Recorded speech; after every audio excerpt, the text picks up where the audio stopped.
नमस्कार। कथा कल्पतरु श्री गुरुजी के भाषणों से संकलित बहुत कथाएं। संकलन किया है बाना वराड पांडे जी ने। पुस्तिका का प्रकाशन किया है बाबा साहेब आपटे स्मारक समिति रुईकर पथ नागपुर।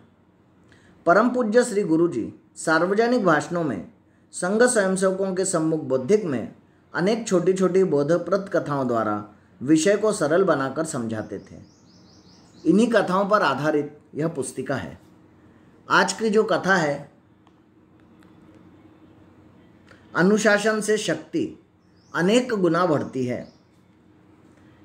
जब एक मनुष्य की शक्ति दूसरे मनुष्य की शक्ति के साथ सामंजस्य, सूत्रबद्धता, आत्मीयता और सुव्यवस्था के साथ जुड़ जाती है तो दोनों को मिलकर जो शक्ति प्रकट होती है वह बहुत बड़ी होती है।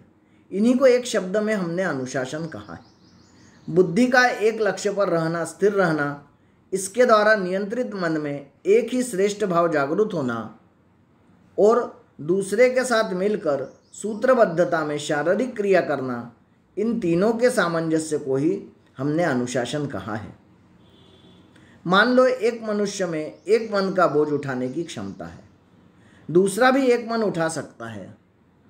दोनों को मिलकर सूत्रबद्धता से बोझ उठाने के लिए कहा तो कितना उठाएंगे? अंक गणित जानने वाले कहेंगे कि 2 मन उठाएंगे, परंतु व्यवहार में यह गणित बिल्कुल गलत है। वे दोनों मिलकर 3 या 4 मन उठाएंगे, यह अनुभव सिद्ध बात है। व्यवहार में यही सत्य है, भले ही गणित में वह गलत दिखाई दे। यह शक्ति, यह अतिरिक्त शक्ति कहाँ से आती है?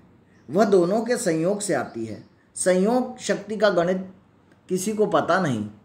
दोनों में संपूर्ण सामंजस्य रहा तो यह संयोग शक्ति और भी बढ़ती है। जैसे पानी और गंधक अम्ल, सल्फ्यूरिक एसिड, दोनों सामान्य तापमान पर है, समझो 15 डिग्री पर है। दोनों को मिलाने पर वही तापमान रहना चाहिए, परंतु वह बहुत गर्म हो जाता है। ग्लास हाथ में पकड़ना संभव नहीं हो पाता। यह बाकी की उष्णता कहाँ से आई? तो यह संयोग से, एक दूसरे में स्नेह रखने के कारण यह अतिरिक्त उष्णता निर्माण होती है। यही संगठन का गुण है।